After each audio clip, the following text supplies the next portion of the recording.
I will bring it back to this as well. One more time, back to the Constitutional Convention. I have a question for you, a timeline question.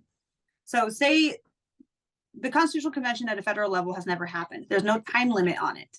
Who's to say it won't be dragged out for years to get the finances out of politics? Who's to say they won't drag it out for 5, 10 years to keep money in politics? And then we're stuck in this never ending cycle. And that goes for what I want to have as well.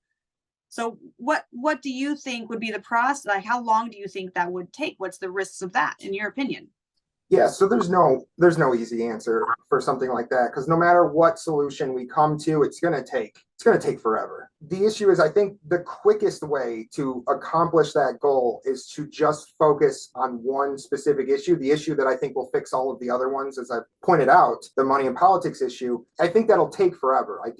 Unfortunately, I do think it'll be drawn out, but I think it'll be much faster than any other solution. So I think the Constitutional Convention here, I think might take longer because you have to get more people on board with a variety of other policies. Like you said, I guess there are bargaining chips there, but then what if people only sign on for the one specific issue? And they, with Republicans, there's a hard line where they would rather just lose everything than compromise on one issue. And yes, like I said, state level is a little different from federal level, but you still do have that. And if you were to get the Constitutional Convention you're looking for passed by some miracle, I think, and that's not, mine would be some miracle too. I just think they're different levels of difficulty. Even if you were to get certain Republicans on board who are in favor of maybe like a specific policy, and then you were to get some Democrat on board for maybe a specific policy, and those are two different policies, and the big one you're going for is money in politics. Once you get to that point where you're actually trying to amend the Constitution, what's to stop more divisiveness at that end goal from just shutting this down entirely, or getting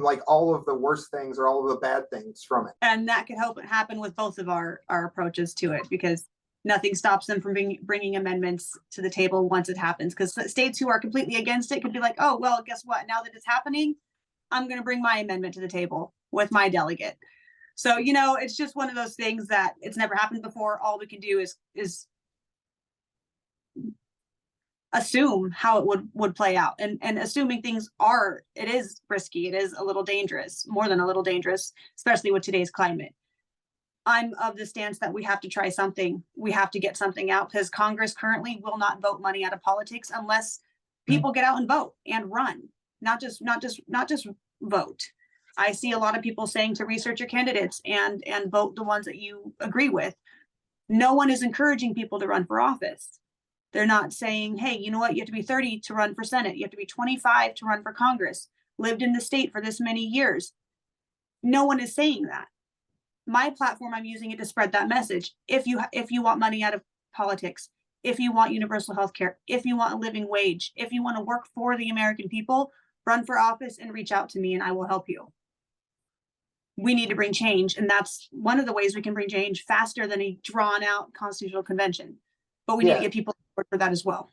Well, again, I think a lot of people, and they should run, I do agree. I think the reason why a lot of normal people are unable to run or can't run is because, again, the corruptive influence of money in politics. I think when you run, you need to beat your opponent. And unfortunately, in this corrupt system, more money allows you to buy a bigger microphone to the American people, and allows you to drown out in candidate competition. So a congressional race, the person with more money wins 93% of the time. And in a senatorial race, the person with more money wins 94% of the time. Not a huge percentage difference, but still. What it shows is that the person with more money wins. And so when you have that allowance for money in the system, basically it kind of it pushes aside, it crushes out any independent people, any new people from running for office, and it just keeps in those corrupt corporate sellouts. But the specific thing I wanted to say about the convention, I just wanted to ask you, do you not think that having, again, I kind of keep going back to this, too many policies would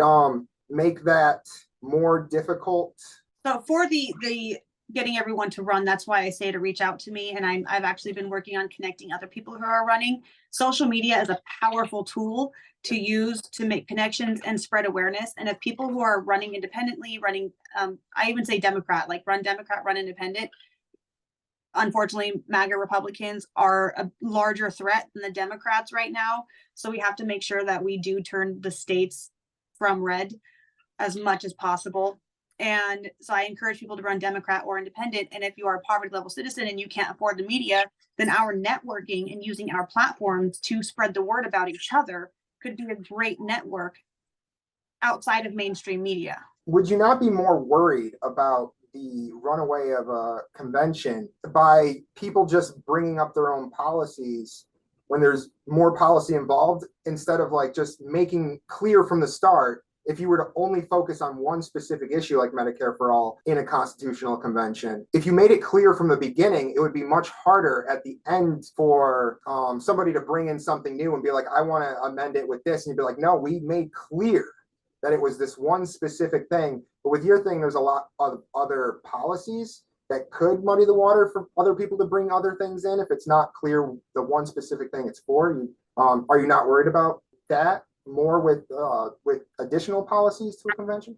I think regardless if we bring one thing to the table or many, states are still going to bring in their own amendments, because there is no, as stated, there's no precedence to this. There's no procedural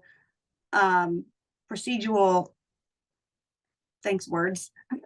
Oh, many There's times. no procedure. There's no procedure in place for how it's supposed to be ran.